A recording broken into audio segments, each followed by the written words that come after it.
the republic for which it stands, one nation, under God, indivisible, with liberty and justice for all.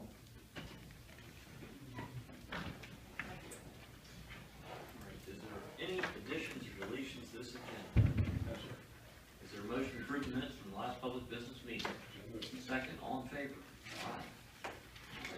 First up this evening, we have National Community Health Center Week, and we have Miss Susan Walter, Mandy Blackburn, Nicole Dolly, Ashley Barnes. Please come. Someone want to give a presentation first? Then we'll have the whole board and everyone involved up.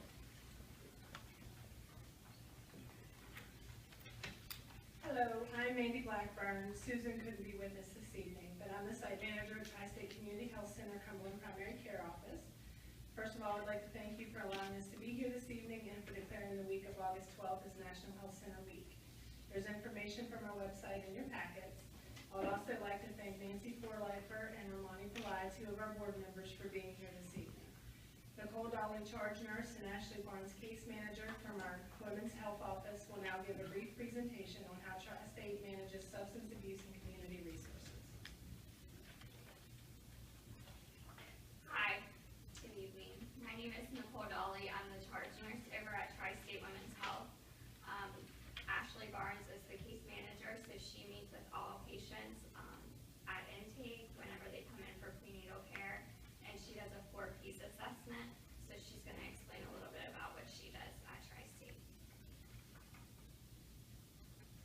Good evening, everybody. I'm Ashley Barnes. I am the case manager at Tri-State Women's. So like Nicole said, we do what we call an intake process for all of our new OB patients. And there's actually a 4-piece screening tool that we use to do that. So the 4-piece screening tool actually breaks it down into a couple different topics, such as substance abuse, tobacco, depression, and domestic violence. So I screen the patient by themselves in the room to see that we can give them any information or provide resources. So what that means is, I go as far as scheduling appointments or arranging transportation so that the patient can reach those goals. I have built a relationship in the community with all of the resources that I do refer to. So it is nice that I can call a place and get a patient in very quickly, or I can, determine exactly where they need to go according to their insurance, or maybe where they're close by where they live, or anything like that. So the intake process, it doesn't take very long, but then I follow the patient throughout their pregnancy and through postpartum to make sure that they don't need anything. And I work closely with our providers in the office. That's it. Any questions? No, that's great. You guys are good neighbors. You do some very important things for the community, serving people that have insurance and don't have insurance, and treating them the same way is very admirable. Nancy, Ron, do you want to come up for the photo and proclamation?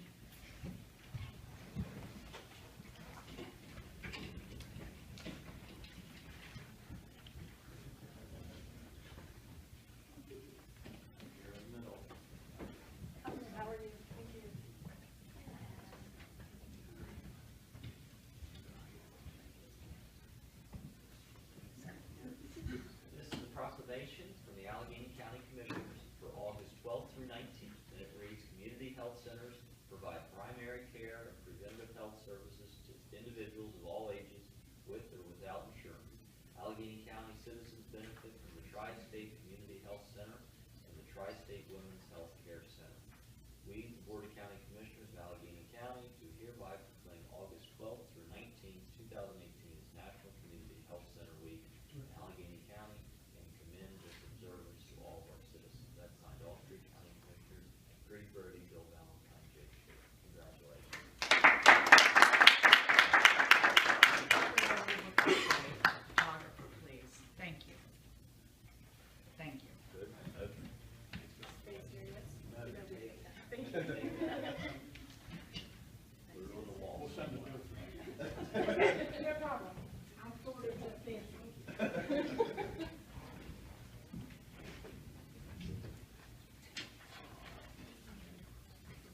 item number 2, this is a public hearing, Code Number Bill 2-18.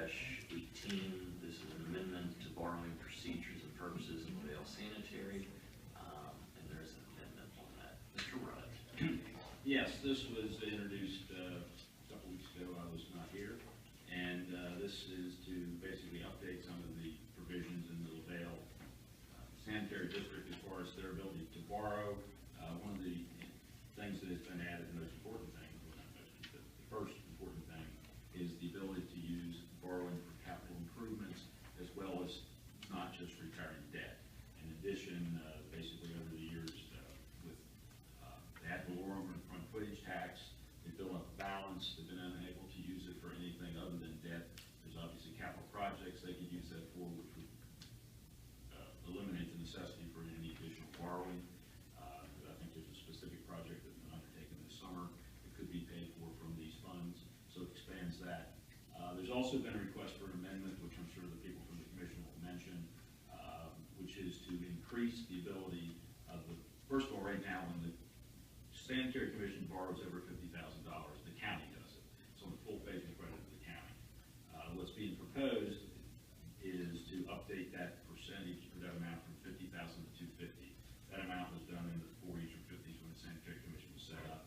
It would allow them then, when they're doing borrowing, for example, purchasing vehicles, they could go ahead and finance that without actually having to write a bond bill or having to come to the county. So if there has been an amendment prepared, what would have to happen is, which you could today after the hearing, if you decide, vote on the amendment, vote on the amended bill, and then ultimately vote on the amended bill. So, Sure.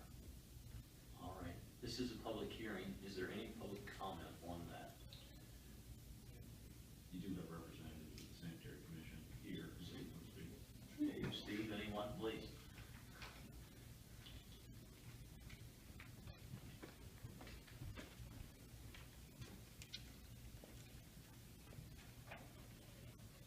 As you know, I serve as a county liaison to the Vale Sanitary Commission. And this is David Went, who's the Director of Operations for Vale Sanitary. Bill very well explains what we'd like to have done. I guess we're just here to say thank you for considering doing it. Like Steve said, this is a kind of a housekeeping issue. The code was written in the late 50s, early 60s. We just need to bring it into today's numbers so we can continue to do business. It takes some of the workload off of your people and do a lot more of this in-house. Great. And I guess for the record, the commission did vote to make these recommended changes, or ask the commissioners to make the changes. Yes, I get included as an amendment, yes. Thank you. Is there any other public comment this evening? I will note, Commissioner Brody's not here, but he's not included in any discussion or voting on this issue because it involves his employer. Okay, first, we'll do a motion to approve the amendment. Or to add the Proposed amendment, yes, which would add the increase in the borrowing power from 50 to 250 by the commission themselves. All right. Is there a motion to approve the amendment? So moved. Second. All in favor? Aye. All right.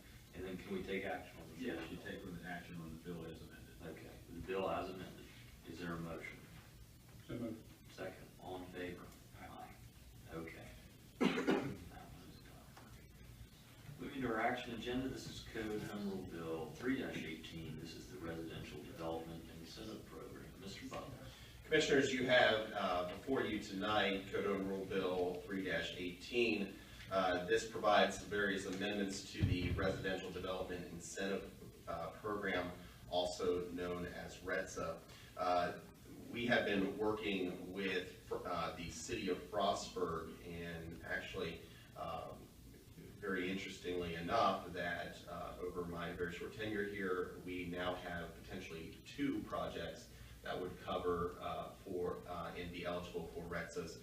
REDSAs are for residential developments, and as you all know, that providing incentives for residential development is something that we are absolutely in favor for and love when dirt gets moved.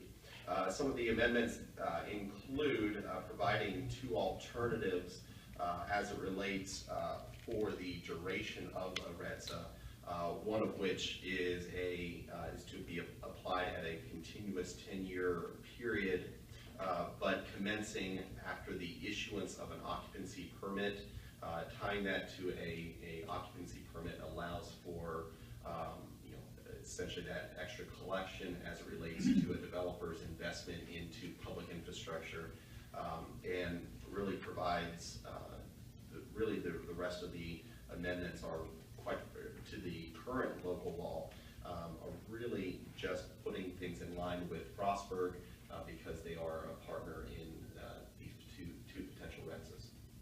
And that's really the key, that we have some projects ready to go, that people have come to us with interest and wanting to take advantage of this program.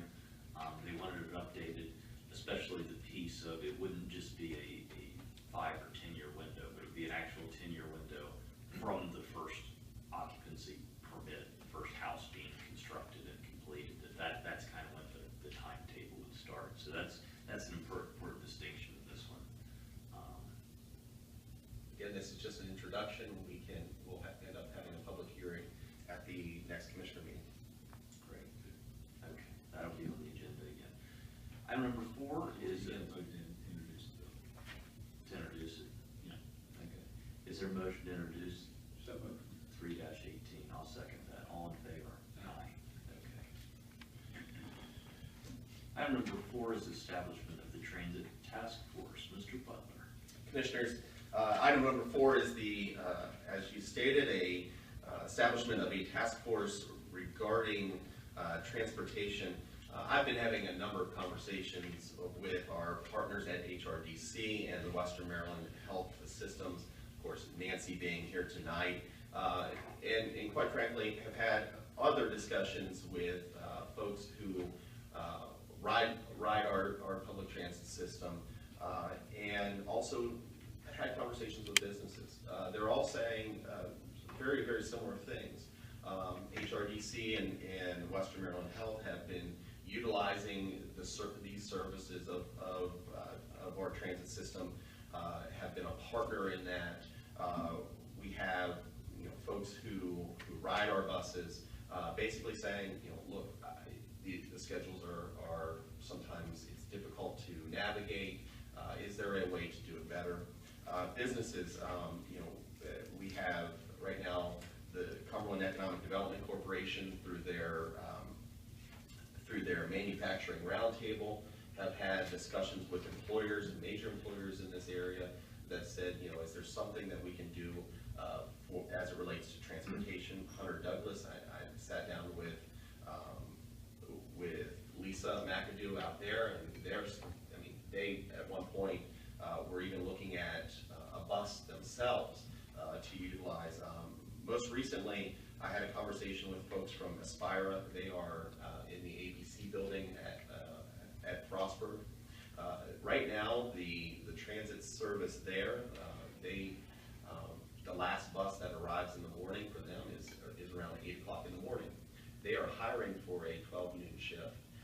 And so what is happening is that they will actually have employees come in at 8 o'clock in the morning for their 12 noon shift, work then until 8 o'clock at night, and they know of at least two of those employees get on bicycles and ride back to Cumberland, where they live, and they do so down the Great Allegany Passage.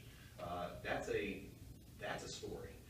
It's a story of not only commitment, but also a story that I think is incumbent on all of us to take a look at the system as it is and what we could potentially do better. Transportation is a major issue for any county, but the impacts are felt even more in rural communities. Transportation issues have a huge impact on our communities and our businesses, and so this task force creates that conversation to propose real solutions for a lasting and sustainable system in Allegheny County, and that's why this resolution establishes that. Similar to the Regulatory Reform Commission that is meeting on Monday night, I'm looking to put the best and brightest in the room, have a conversation, and just like the Regulatory Reform Commission, the meetings are open, and the public is, of course, encouraged to participate. So that is the resolution before you. Right. And for the record, the task force will be made up of representatives from Allegheny County, transportation providers, the health system, someone from Western Consortium, Division of Rehabilitation Services, Maryland, State Department of Education, 2 representatives from Transit System, Business Community, and 1 each from Frostburg and ACM. Any discussion? This is something we've looked at for quite a while, this area. I think it's good to put a group to really look at it. You recall one of the buses we donated a few months ago was going to be used for this purpose, trying to get people to the place that we found. So, we can see what they come up with. Great, and time for completion on this. Time for completion, a first, an interim finding is no later than February of 2019. That gives us some time past the holidays for that group to finish, to meet and finish their work. Great. Is there comment? Yeah, this problem came up a couple of years ago, we discussed it. The problem is getting riders on the bus. If I'm not mistaken, I think the transit system from the county is about 100% subsidized by the county. Receipts for riding are extremely low. I've talked to several bus drivers and they say sometimes they don't have nobody on the bus.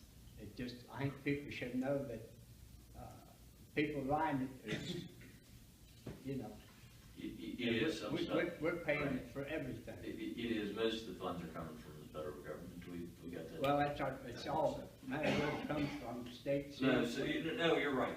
They take our money. It is taxpayer dollars. But That is correct. if these people need to ride, I think it's kind of expensive. I think there should be a different solution to it than just running a bus circuit, you know, Well, hoping to pick up people. And that's the goal of this task force, hopefully, is to do that in an efficient way that'll benefit taxpayers and the ridership and the businesses. I mean, there's very little business people working. I mean, Sure. but We've heard this is a need from some of our businesses. this is and, a problem been coming up for the last 10 years. We're certainly going to look at it. Okay, is there a motion to approve the establishment of a transit task force? So moved. Second, all in favor? Aye.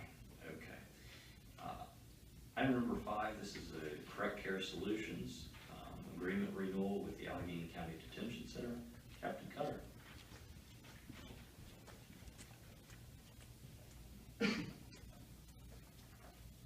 Good evening, Commissioners.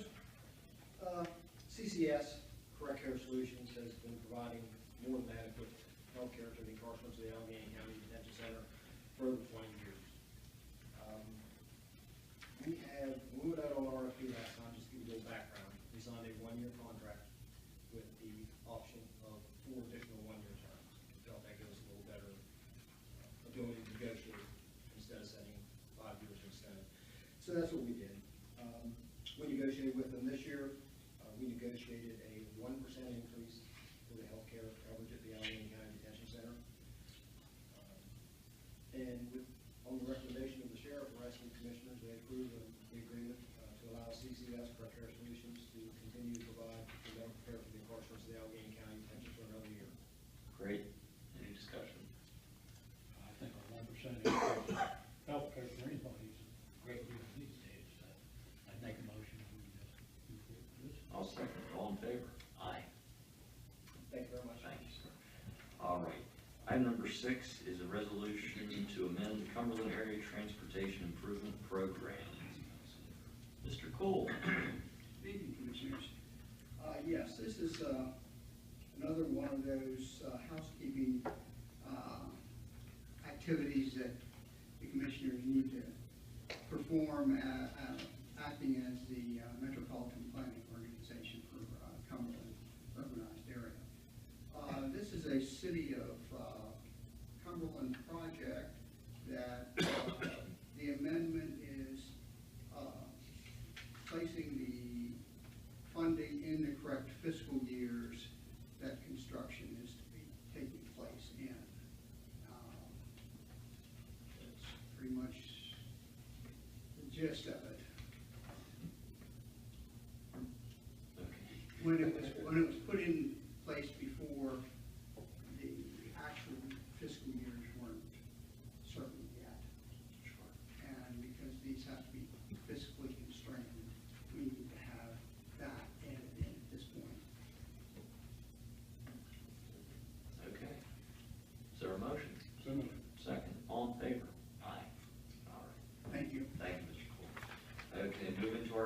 consent agenda. Mr. Butler.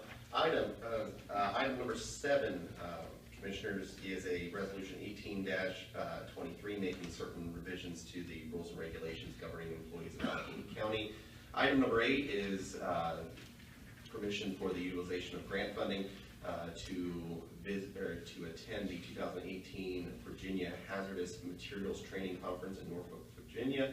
Item number 9 is authorizing the Sheriff's Department to receive $10,000 grant made available by the Allegany County Health Department for drug interdiction. Item number 10 is a underage tobacco prevention grant, also to the Sheriff's Department. Item number 11 is a Maryland Department of Health an opioid operational command center grant, and that authorizes the Board of County Commissioners to accept the grant. Item number 12 is the purchase of 2 new pickup trucks for the Utilities Division. Item number 13 is a surplus real property bid award for property located in Potomac Park.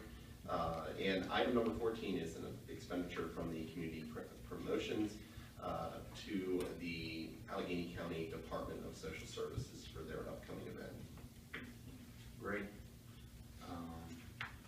2 quick comments. Number 11, on the naloxone, Mr. DeVore, can you keep us updated how much of that is being used to replace existing stock versus being used for new overdoses? Because I know some of it expired. Please, if you have those statistics, I'd be interested in hearing them. There's a couple of things as it relates to the use of Narcan, and as we begin this process of reimbursing first responders for the use of Narcan. Now, although we do not necessarily track what we are replacing, whether it was used or whether it's reached its expiration, but what I can tell you that varies greatly. But for example, City of Cumberland, the area that the county now operates out of Frostburg Area Ambulance, the area of LaVale, those areas are most definitely replacing utilized medications. Some of the outlying areas, typically it's replacing expired medications, but we are working now internally with organizations so that we can get expiring medications to those departments that are heavy users of Narcan, so we can get the medication expended so it's not wasted. So everything is going back in. This is the 2nd year for this particular grant. Last year we spent in the neighborhood of $22,000 to purchase Narcan for fire and EMS responders. Okay. Thank you. And on another note, number 13, Wells Fargo gave us $10,000 for a house. It only cost $6,100 to demolish, so the county actually came out ahead on that. Well, and the transaction. people who awarded the bidder papers are going to utilize the property. Very good. So it's a win-win on everyone. All right, is there a motion to approve the consent agenda? So moved. Second. All in favor? Aye. All right.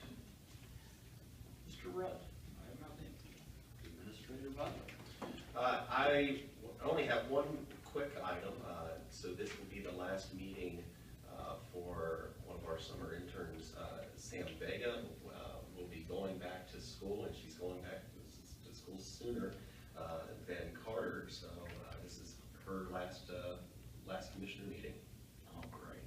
Sam, thank you for everything you've done this summer. She's been fantastic. Great. Okay. Commissioner Valentine. Just 2 things real quick. The Carbon Commission meeting yesterday, they still haven't come up with the cost on most of this, but from yesterday's meeting, it looks like if everything gets passed with Kerwin, it'll cost Allegany County in the area of about $16, $17 million additional every year for educational costs here. It's something that's really going to have to be looked at. Certainly is, and we just had a meeting with Allegany College, and we're going to see how we can work some of their projects into our capital budget coming up this year. We're having to borrow, and certainly there's not enough money to go around for all these organizations, and we feel that squeeze as well. So we're going to keep on that. Okay. There is no public comment. No one signed up to speak this this evening. Our next public business meeting will be Thursday, August 23rd, 2018 at 5 p.m. And we do have one more item here. At the request of our administrator. Ms. Simpson, would you come over here a minute? Someone is celebrating a big birthday. Come over here for 1 minute. I'm moving out of the way.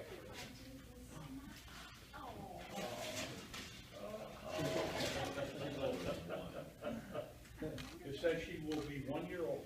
Just wondered what that package was down there. No, I just want you to smile. So Linda's birthday is on Saturday, right? And honestly, we could not do anything that we do on a daily basis in Allegheny County government without Linda. So please, everyone. Happy birthday to you. Happy birthday to you. Happy birthday, dear Linda. Happy birthday to you.